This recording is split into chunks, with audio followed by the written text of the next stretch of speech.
Divorce papers don't sound like thunder. They sound like nothing.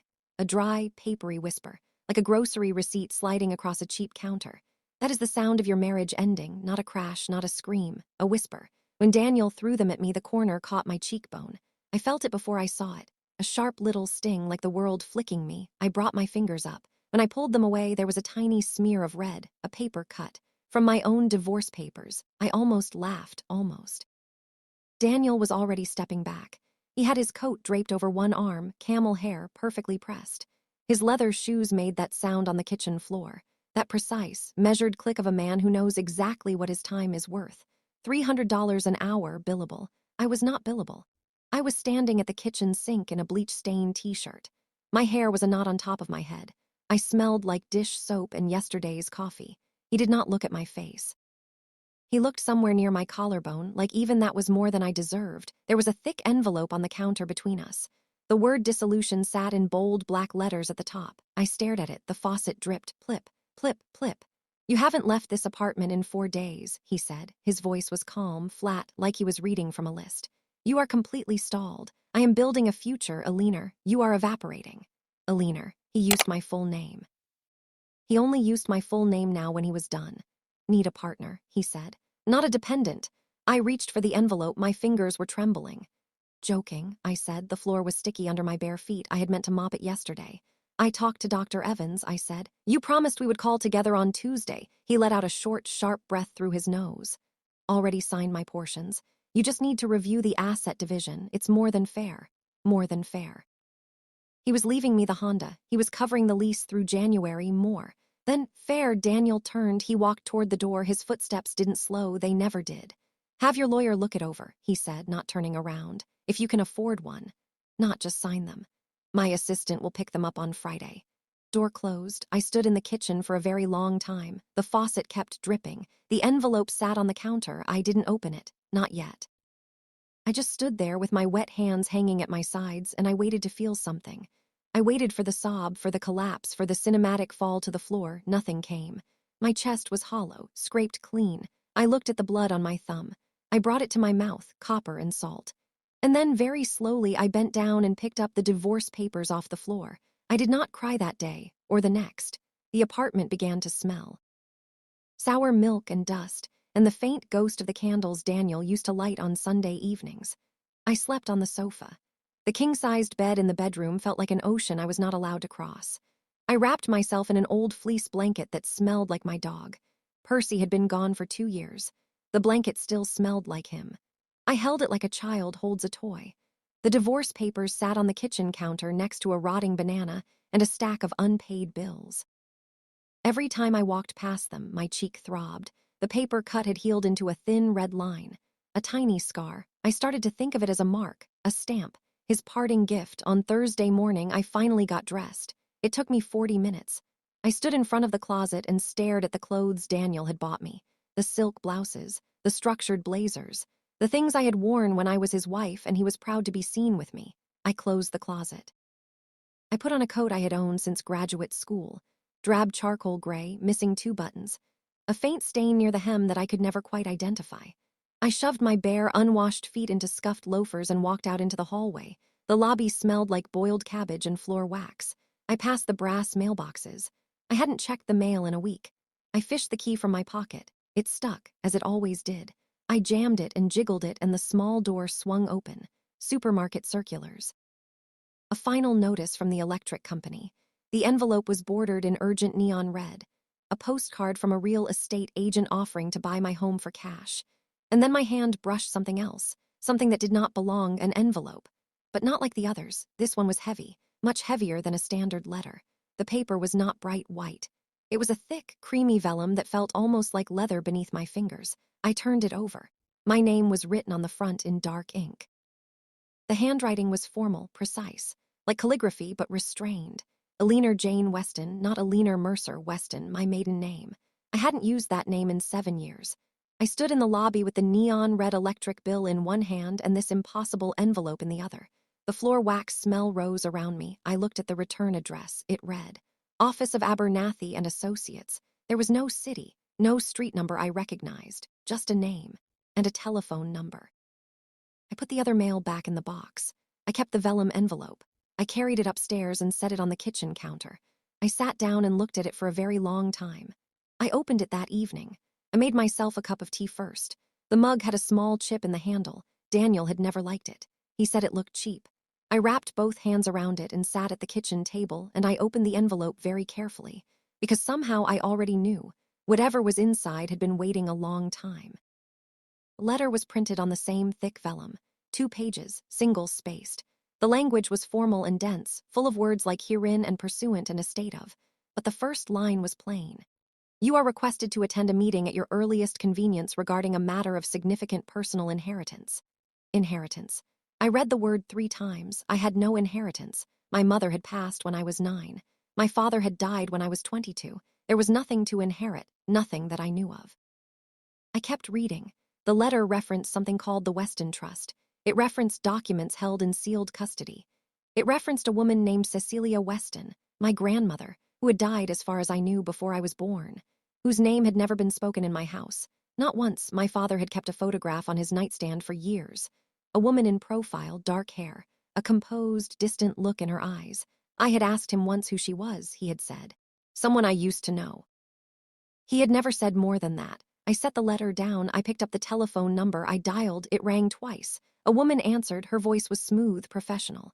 Abernathy and Associates, how may I help you? My name is Eleanor Weston, I said. There was a brief pause, a pause that lasted exactly 1 second too long. Miss Weston, the woman said. Her voice had changed, only slightly, but I heard it.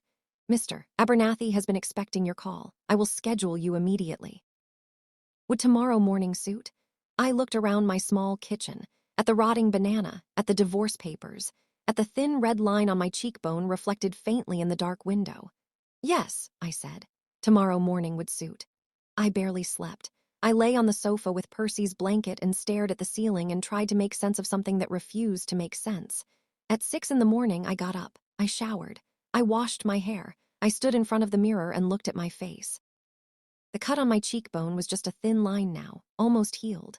But it was still there. I put on the only good dress I had that Daniel had not bought, black, simple. I had owned it since before I was married. I wore it to my father's funeral. It still fit. I walked to the address on the letter. It was a building I had passed 100 times and never noticed. Cream stone, tall windows, a brass plate beside the door that said simply, Abernathy. A man in dark livery opened the door before I reached it. He nodded once. I stepped inside. The inside of the building was not what I expected. It was not a modern office. It was a room that had been exactly as it was for perhaps 100 years. Dark mahogany walls, a grandfather clock in the corner that ticked with the slow, patient authority of something that had outlived everyone who had ever stood in this room. The floors were deep walnut, covered in a carpet the color of dark wine. There were no framed certificates, no motivational prints. No receptionist desk with a computer and a spinning chair, just 2 leather armchairs, a low table, and a door at the far end. The woman who had answered my call came through a side door. She smiled. It was not the professional smile of someone who works at a front desk. It was something more careful than that. She brought me tea without asking whether I wanted any. The cup was porcelain, paper thin. She set it on the table and said Mr. Abernathy would be with me shortly. She did not make small talk. She did not offer me a magazine. She left the room. I sat in the leather chair and held the porcelain cup and listened to the grandfather clock. And then the door at the far end opened. Mr. Abernathy was very old. That was the first thing I noticed. The kind of old that has passed through ancient and come out the other side into something else entirely. Unhurried. His suit was dark, beautifully cut, and worn with the quiet ease of a man who has worn nothing else his entire life. He moved slowly. He sat across from me. He folded his hands. He looked at me for a long moment, not studying me, recognizing me. Miss Weston, he said. His voice was like old wood, deep and dry and warm. I'm glad you came. I have been waiting for this meeting for quite some time. I opened my mouth. He held up one hand. Gently, the way you stop a child from running into a road. Before you speak, he said, I want you to take a breath. What I am about to tell you will change things. Slightly. Entirely. Grandfather clock ticked. I breathed. He opened a folder on the table. Inside it were documents, photographs, a sealed envelope with a wax crest pressed into the back. Your mother's name, he said, was Margaret Cecilia Ashworth before she married your father. That is the name you know. He paused. Before that, her name was Margaret Cecilia Valmont. I heard the word. I did not understand it, not yet. Valmont family, he said, has existed for 600 years. Their estate spans 4 countries. Their private reserves of precious metals and the sovereign treasury of the Valmont bloodline exceeds $1.2 trillion. The grandfather clock stopped, or at least I stopped hearing it. A high, thin ringing started somewhere in my ears. The walls of the room seemed to press inward. The air disappeared from my lungs. Your mother, Abernathy said, was the last living child of Queen Cecilia Valmont, which makes you, Miss Weston, the only living heir to the Valmont line. I looked at him, he looked back, his face did not change, the ringing in my ears grew louder. Is that $1 billion? I whispered. He made a sound, dry like dead leaves. Good heavens, no, Miss Weston. $1 billion is what the Valmont estate generates in passive compound interest. A poor fiscal quarter. I gripped the arms of the chair. My knuckles turned white. The room buckled and swayed. This was a joke. It had to be a joke. A cruel, elaborate prank, something Daniel had arranged to humiliate me one final time. I don't understand, I said. My voice came out small. I grew up in a 2-bedroom apartment, I said. My father was a high school history teacher. My mother worked in a library. We shopped at the discount grocery store. We drove a used Honda. Abernathy nodded. Yes, he said. That is correct. Your mother chose that life deliberately. Walked away from everything she was born to.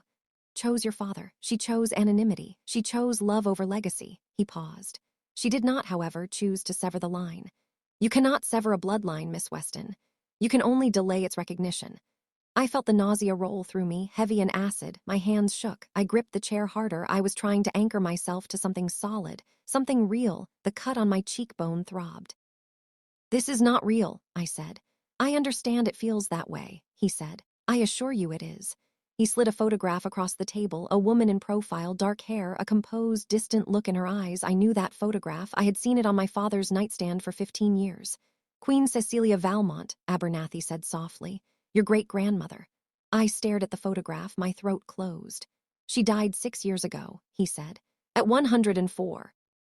Spent the last decade of her life searching for you. I put the photograph down. My hands would not stop shaking. I did not feel like a queen. I felt like a woman in a second-hand dress who couldn't pay her electric bill. She found me, I whispered. We found you, he said, 3 years ago. Have been waiting, watching, ensuring the circumstances were right. He looked at the thin red line on my cheekbone. Something crossed his face, not quite pity, something older than that. Circumstances, he said quietly, appear to have resolved themselves. I left Abernathy's office at 11:47 in the morning. I know because I looked at my phone 17 times on the walk home. The numbers kept rearranging themselves. The streets felt strange, too loud, too bright. I got back to the apartment and I sat on the sofa and I did not move for 3 hours. The tea I had made before leaving was still on the counter, cold now. A thin film had formed on top. I looked at it. I looked at the divorce papers. I looked at the electric bill in neon red. $1.2 trillion. That was not a number that belonged in the same room as a neon red electric bill. That was a number you used in astronomy, in the distance between stars, not in a woman's life. Not in my life. I was nobody. I had always been nobody. Daniel had made sure I knew that. You are evaporating, he had said. Evaporating. I pressed my palms flat on my thighs. I felt the nausea again. A wave of it, acidic and real, rolling through my stomach. My hands began to shake. I gripped the edge of the sofa cushion. My knuckles went white again. She didn't feel like a queen, I thought. She felt like she was being buried alive. I can't do this, I said out loud, to no one, to the empty apartment, to the divorce papers. I can't do this. Faucet dripped. I got up and I turned the faucet off. And then I stood at the sink with my hands braced against the edge and I breathed. In, out, in, out. I thought about my mother, Margaret Cecilia Valmont, who had walked away from all of it, who had chosen a used Honda and a discount grocery store and a library job, who had chosen love, who had given me a name, Eleanor Jane Weston, and died when I was 9 years old in a car accident on a rainy Tuesday morning, leaving me with a father who kept a photograph on his nightstand and never explained why. I thought about the look on Abernathy's face when he looked at the cut on my cheekbone. I thought about what he had said.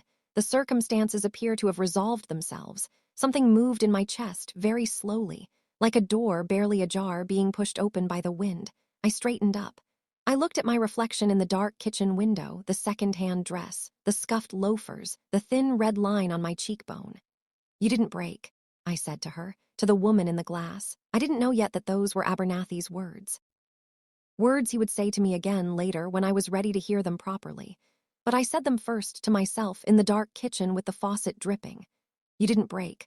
I called Abernathy the next morning. He answered himself, no assistant. I found that interesting. I have questions, I said, of course, he said. Many of them. That is entirely appropriate. I sat down at the kitchen table with a notepad and a pen. I wrote things down. He answered everything slowly, clearly. Like a man who had been preparing for these questions for a long time, he told me about the Valmont estate, about the properties, the staff, the accounts, the trust structure that had been holding everything in careful, patient custody for the duration of my unknown life. He told me about Beatrice. Who is Beatrice? I asked. There was a pause.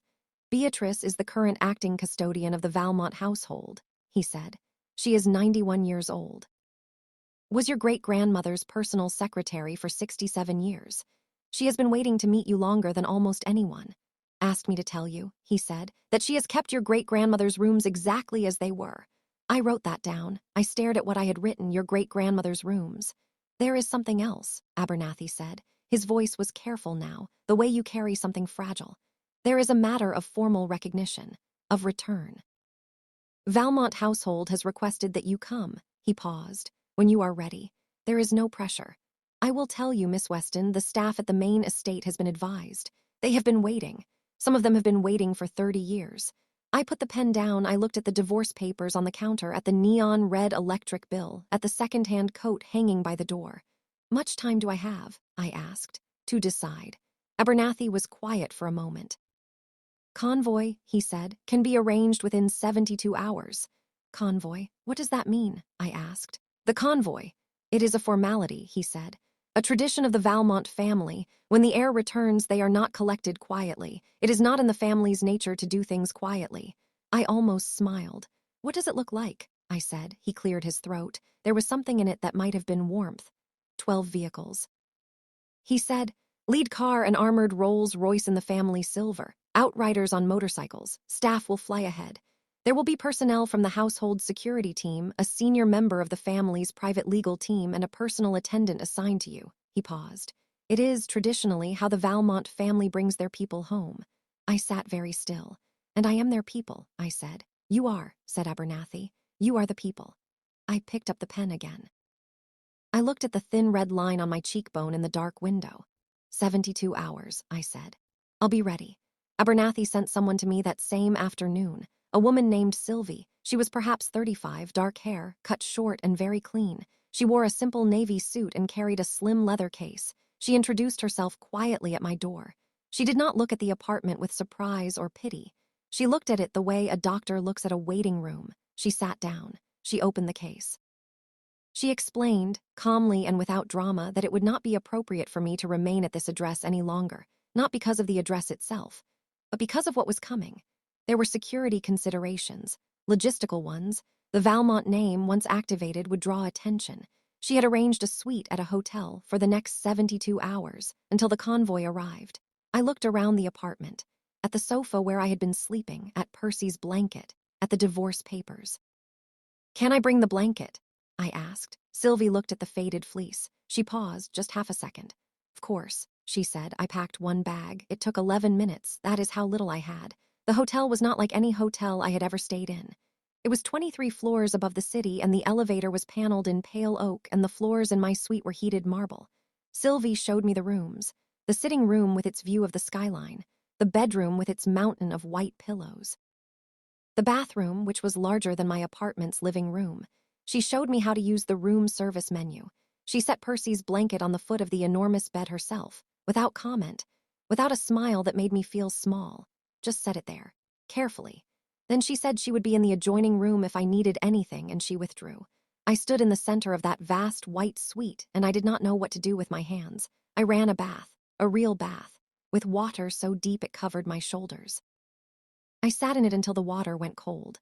I ordered room service, a dry-aged steak, truffle fries, a bottle of wine, chocolate cake. When the food arrived, wheeled in by a young man who kept his eyes carefully averted, I sat at the dining table alone. I poured a glass of wine. I ate the steak with a silver fork.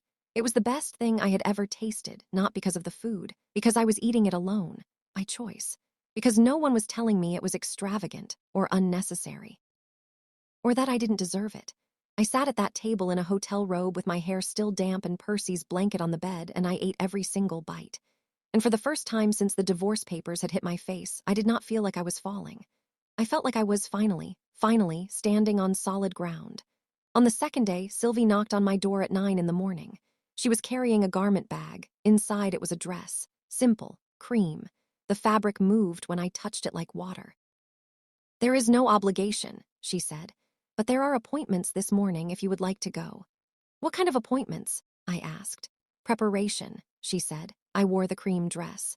The car that collected us from the hotel was quiet and black, and the driver did not make conversation. We drove to Madison Avenue. I knew the area. I had walked past the boutiques many times with Daniel, who browsed them the way other people browse windows of things they can already afford. I had always walked slightly behind him, looking, not touching. The first boutique we arrived at was Loriana. I had looked through its window 6 years ago and seen a gown in the display that made me stop walking. Daniel had not stopped. "Come on," he had said without looking back. I had kept walking. I remembered that now, standing on the same pavement in a cream dress that moved like water. The security guard at the door was a very large man in a very pressed suit. He looked at Sylvie first, then at me. His posture stiffened. He was preparing to redirect us. I could see it in the set of his shoulders, the slight forward lean, the eyes that were already moving toward the middle distance, preparing the polite dismissal. I did not slow down. I did not look at him. I walked past him with the blank, unbothered calm of someone who has long since stopped expecting the world to recognize her. The air inside was cold and cedar-scented. A silence so expensive it had its own weight. A woman approached immediately. Dark blazer, precise posture, the professional smile of someone who assesses before she welcomes. She looked at the dress I was wearing. Something shifted in her face. The Valmont account had been here before. She knew the fabric. "Miss Weston," she said, not a question. I nodded. "We have been expecting you." What happened next I will not detail entirely, because some things deserve to be private, but I will tell you this. I sat in a chair that was brought to me, not pointed to. I was offered tea and a plate of small, perfect things I did not have to name or explain. Women moved around me with quiet purpose. And at some point I caught my reflection in a tall gilt mirror. A woman in cream silk, her chin up, a faint red line on her cheekbone still visible, the faint red line she had once thought of as a stamp. His parting gift. She looked different now. She looked like someone who had been waiting for herself to arrive. I leaned slightly forward. I looked at that thin red line. I thought of Daniel standing by the kitchen counter, his tailored coat, his $300 billable hours, his voice that said, "You are evaporating." I had not evaporated. I was still here, very much still here. We shopped for 2 hours. When we left, the guard at the door held the door. He nodded as I passed. I did not look at him either, but this time it was different. This time, I simply did not need to. Daniel called that evening. I almost didn't answer. I was sitting in the hotel suite with a cup of tea, and the skyline spread out below me like something I had earned, and his name appeared on my phone, and I looked at it for a long time. I answered. "Eleanor." His voice was brisk, efficient. "My assistant says you haven't returned the papers." "I know," I said. "Friday is the deadline I gave you." "I know," I said again. A pause. He was not used to this. 2 words, no explanation, no rush of apology or justification. Just 2 even, quiet words. "Where are you?" he said. I looked at the skyline, at the glass of wine on the marble table, at Percy's blanket folded at the foot of the enormous bed. "I'm somewhere I should have been a long time ago," I said. Silence. "Is that a joke?" he said. "No," I said. "Eleanor, I'll have someone contact your assistant about the papers," I said. "It will be handled by my legal team." Another silence, longer this time. "Your legal team," he repeated. "Yes," I said. I could hear him adjusting, recalibrating. The way a person does when the ground has shifted and they haven't admitted it yet. "Since when do you have a legal team?" he said. I almost told him, I almost said it, but I stopped, because some things are better left to arrive on their own. "Good night, Daniel," I said. I ended the call. I set the phone face down on the marble table. I picked up my wine. Outside, the city glittered on in every direction. I thought about the woman who had stood at a sticky kitchen floor with paper-cut fingers and waited to feel something. I thought about the envelope in the mailbox, the thick cream vellum, my maiden name. Eleanor Jane Weston, not his name, mine. I thought about the convoy arriving tomorrow, 12 vehicles armored, silver for me. I took a sip of wine. "He had no idea," I said softly to no one. "He had absolutely no idea." like this story. Go ahead and hit that like button and share it with someone who needs to hear it. It helps us more than you know. I woke at 5 in the morning, not because of an alarm. I simply woke. The suite was quiet and pale with early light. I lay in the enormous bed with Percy's blanket pulled up to my chest, and I looked at the ceiling and I breathed. Today, it was today. Sylvie knocked at 6:30. She did not say good morning. She said, "They are on their way." I sat up. "Long?" I asked. 3 hours, she said. "Departure is at 10. She laid things out while I showered. A silk blouse the color of deep water. A tailored jacket, charcoal gray, but nothing like the old coat. This one fit. This one was built for someone. Dark trousers, simple heels, low enough to stand in all day. And on the small table beside them, a single item Sylvie set down without comment. A small brooch, silver. A crest I did not recognize but somehow already knew, a shield and a rose, the Valmont seal. I picked it up. The metal was cool and heavy, old. "This was your great-grandmother's," Sylvie said. "Abernathy asked me to bring it this morning." She paused. "She wore it every day of her life." I held it in my palm. It weighed almost nothing. It weighed everything. I pinned it to the lapel of the jacket. I looked in the mirror. The thin red line was still on my cheekbone, barely there now, but I did not cover it. I did not want to let it be there, let it be seen.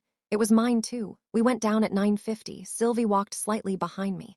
We did not speak in the elevator. The lobby attendant, a young man who had greeted me 3 days ago with the polished neutrality of someone who greets hundreds of strangers a day, looked up when I stepped out. His expression changed, just slightly. The way an expression changes when something shifts in a room that you can't explain. He straightened. He nodded. "Good morning, Miss Weston." He had not known my name 3 days ago, now he did. I nodded back. The revolving doors opened onto the street, and I stopped. Because the street was not what I expected. The street was different. There were 12 of them, exactly as Abernathy had described. But knowing something in words and seeing it in the world are two entirely different things. The lead car was the Rolls-Royce, silver. The precise, cool silver of old money, not flashy, not trying.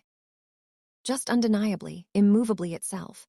2 motorcycle outriders flanked it, engines idling at a low vibration I could feel in my chest. Behind it, 4 black vehicles in a careful line, another 6 behind those. Men in dark uniforms stood at intervals along the pavement, not security theater, real. The kind of stillness that belongs to people who have been trained to wait. A small crowd had gathered on the sidewalk across the street, phones out, looking, not knowing what they were looking at exactly. Just knowing it was something. A man stepped forward from the lead car, older, tall, silver hair, a dark uniform with the Valmont crest on the breast pocket. He walked toward me across the pavement with the unhurried certainty of someone who has practiced this walk. He stopped in front of me. He looked at me directly. His eyes were dark and steady. And then he bowed, a real bow, deep, old, the kind you learn as a child and carry as a duty. "Miss Weston," he said. His voice was formal, clear. "On behalf of the Valmont household, I am honored to escort you home." I looked at this man. I thought about a week ago, the sticky kitchen floor, the copper taste on my tongue, the sound of leather Oxford shoes walking away without slowing. "You are evaporating," I breathed. I said, "Thank you." Words. But I said them like they were a declaration, because they were. The man opened the door of the lead Rolls-Royce. I stepped in. The door closed. The leather was cool. The silence inside was complete. Through the tinted window, I saw the small crowd on the sidewalk watching. I saw the motorcycle outriders pull into position. I felt the convoy begin to move, 12 vehicles, 1 woman moving through the city like a quiet, inevitable thing. I pressed my fingers against the Valmont brooch on my lapel. The metal was warm now from me. I looked out the window at the city sliding past, at the streets I had walked broke and hungry and small. "He had no idea," I said again, quieter this time, just for me. "He set me free." We drove for 4 hours. The city gave way to highway. The highway gave way to countryside. And the countryside gave way to something else entirely. Green hills that went on in every direction like a painting of what green is supposed to look like. Stone walls along the roads, old and covered in moss, that had been there for hundreds of years before my grandmother was born. We turned through a gate, iron, tall, the Valmont crest wrought into the metal above the arch, a shield and a rose. The same as the brooch on my lapel. The drive was lined with trees, old ones, the kind that lean slightly inward as if they are listening. And then the house appeared. I had been told it was an estate. I had heard the word and tried to build a picture. My picture had been wrong. It was not a house. It was not a mansion. It was a place. The kind of place that has its own weather, its own sky, cream stone, 3 stories, wings extending on both sides in a gentle curve, like arms opening to welcome. Windows that caught the light and held it. A fountain in the center of the circular drive that was turned off but still beautiful, its stone worn smooth and soft by time. The convoy pulled into the circular drive and stopped. And on the steps there were people, staff, perhaps 40 of them, lined up along the steps and the entrance in a formal row, men in dark livery, women in neat uniforms, standing still, waiting. The man who had met me at the hotel opened the car door. I stepped out. The air was different here, cleaner, cooler. It smelled like grass and old stone and something I did not have a name for, but that felt impossibly like something remembered. I stood on the gravel of the drive and I looked at the house. And the house looked back, 40 pairs of eyes, waiting. And then from the top of the steps, a figure appeared, moving slowly. A woman, very old. She walked with a cane, but she walked without hesitation. Her white hair was pinned back precisely. Her clothes were dark and simple and immaculate.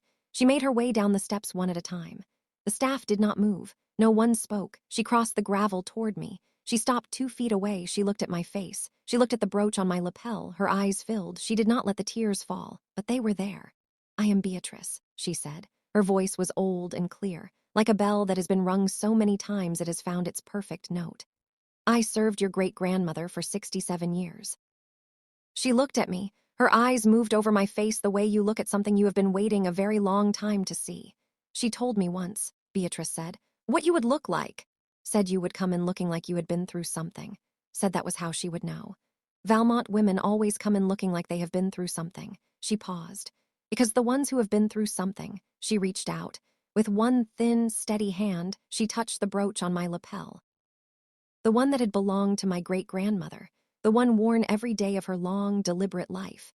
"Ones who have been through something," Beatrice said, "are the ones strong enough to be trusted with all of this." She stepped back, she straightened. And then slowly she bowed. Behind her, all 40 members of staff bowed, together in silence. To me, I stood on the gravel in the afternoon light with the Valmont crest warm against my chest. And I did not look small. I did not look lost. I did not look like a woman standing in a sticky kitchen floor waiting to feel something. I looked like someone who had finally arrived somewhere she was always supposed to be.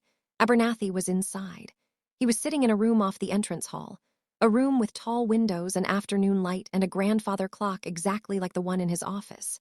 He rose when I entered. He looked at me for a long moment. The same look as before, not studying, recognizing. "Miss Weston," he said. "Do you feel—" I sat down across from him. I thought about it. I really thought about it. "Scared," I said. "That is appropriate," he said. "Overwhelmed," I said. "Also appropriate." "Like I don't know how to do any of this," I said. He nodded. He folded his hands. "You didn't break, Miss Weston," he said. The words landed softly, like something that had been said before in another room, in another life. "You stalled, certainly. You fell into despair. You lost your footing. You slept on a sofa in a blanket that smelled like a dog you missed." He paused. "But you did not shatter." He leaned forward slightly. "Your great-grandmother required an heir who understood what it felt like to have nothing. Because only someone who has been truly starved can be trusted to guard the harvest. Someone who has never gone without does not understand what these things are worth." He looked at me. "You understand. Because you have lived it. You were vetted, Miss Weston, not by a committee. Not by paperwork. You were vetted by life. You passed." I sat in the afternoon light of the Valmont estate, with the brooch on my lapel and the thin red line still faintly on my cheekbone. And for the first time I did not feel the need to explain myself, to justify myself, to shrink. I was here. I had arrived. Not because Daniel threw divorce papers at my face, but because everything I had survived had made me exactly strong enough to sit in this chair in this house and call it home. That evening, Beatrice took me to my great-grandmother's rooms. She opened the door. The rooms were exactly as they had been left. A writing desk near the window, books arranged carefully on shelves. Small framed photograph on the nightstand, a woman in profile, dark hair, a composed, distant look in her eyes, the same photograph, the one from my father's nightstand, Queen Cecilia Valmont looking out from the photograph with those steady, patient eyes. I sat on the edge of the bed. I looked at the photograph. "She know?" I asked Beatrice, who was standing in the doorway. "She know my mother was happy." Beatrice was quiet for a moment. "She knew your mother was loved," she said. "I believe she decided that was enough." I nodded. I looked at the writing desk, at the afternoon light going gold across the stone floor, At the Valmont crest carved into the headboard above me, a shield and a rose, I thought about Daniel, about the sticky kitchen floor, about the paper cut that was almost gone now, almost, but not completely. I didn't want it to be gone completely. Not yet. Let it be there a little longer. Let it remind me of where I came from, of what I survived, of who I turned out to be. I reached over and picked up the photograph of my great-grandmother. I held it in my hands. "I'm here," I said softly, to her, to my mother, to the woman in the second-hand coat who had stood in a sticky kitchen floor and waited to feel something. I made it. The afternoon light spread slowly across the floor of the Valmont estate. The grandfather clock in the hall began to chime. And for the first time in a very long time, maybe for the first time ever, I was exactly where I was supposed to be. If this story moved you, please like this video and share it with someone who needs to hear it today. Subscribe to our channel so you never miss a story like this one.